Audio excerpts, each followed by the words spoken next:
A 29-year-old chef from Harbor Springs died over the weekend from a rare fungal disease that ravaged his lungs, according to his family.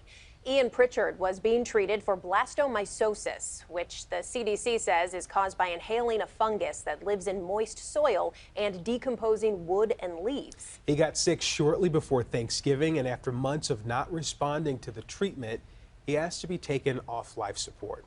We talked with his father today, one day before what would have been Ian's 30th birthday. We both held his hands, and he was pretty well bald. So we held his hands and rubbed his head. And he had a thing where when he was a baby, if I rubbed between his eyes, he would go right to sleep when he was a baby, and it worked every time. And I did a little bit of that, and I asked him if he remembered that.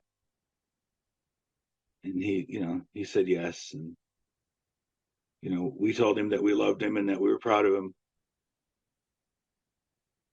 And we didn't want to see him go, but if that's what he wanted, we'd see him on the other side. Oh man, that is heartbreaking. Health experts say these infections are rare. Most people who breathe in those spores don't get sick. However, some develop flu-like symptoms. Arnold Pritchard says that they are planning a celebration of life.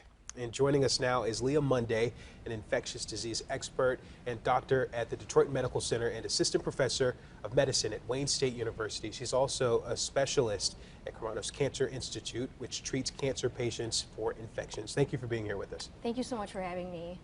So this is a very heartbreaking, devastating story. How rare is this? And also, how did we end up in this situation for this young man? So, this is an exceedingly tragic and rare case. For an immunologically normal 29-year-old healthy adult to contract this and then get so ill and die from it is very, very unusual. And certainly a very tragic case that this young man succumbed to this illness.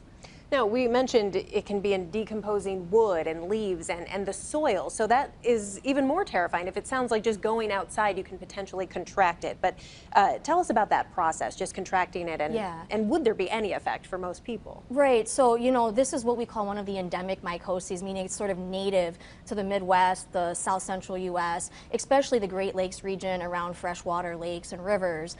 So in particular, Michigan, people can get this. And like you said, most people would breathe in spores. They would never get ill. Even if they did get sick, they might have a self-limited flu-like illness like a cough or fever.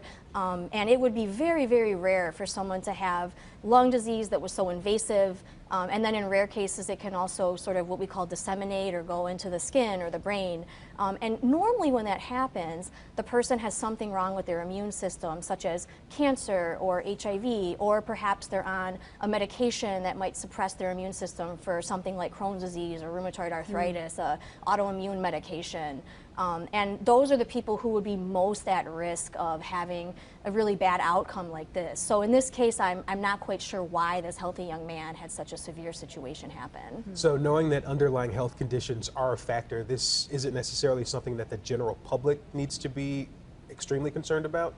I think that's a really good question. I think, for the general public, it sounds terrifying that, oh my gosh, this is in the wood behind my house. But people that are on chemo, people that are on certain medications, they should tell their doctor if they like to dig in soil or hike and go out in the nature a lot. They should let their doctor know. In particular, for example, on the cancer unit where we do bone marrow transplants, you're not allowed to bring in fresh flowers or fresh plants for this exact reason, because they can harbor mold or yeast in the environment. And I think for a lot of people, it would be if you have a compromised immune system and you are getting sick with something in your lungs or a cough and not getting better in antibiotics, to just make sure that someone thinks about this. And is there any reason to avoid, I don't want to say just being outside, but it sounds like heavily wooded areas, hiking. Is there any reason to take precautions like that? I thought about you asking me this question a lot, because I love to go hike, especially up north and in Petoskey, in the area where he was from. And my chances as someone with a normal immune system going up there hiking, being exposed and having this happen, it's much more likely that I would get in a car accident on the way than have this happen. So I think we don't want to fear monger. We don't want people not hiking and getting out and having activity, but we should be cognizant, people on chemo, people on these immunosuppressive medications, to be aware of the risk of especially soil and excavation exposure, and to just make sure they let their doctor know if they're having a cough and bad symptoms.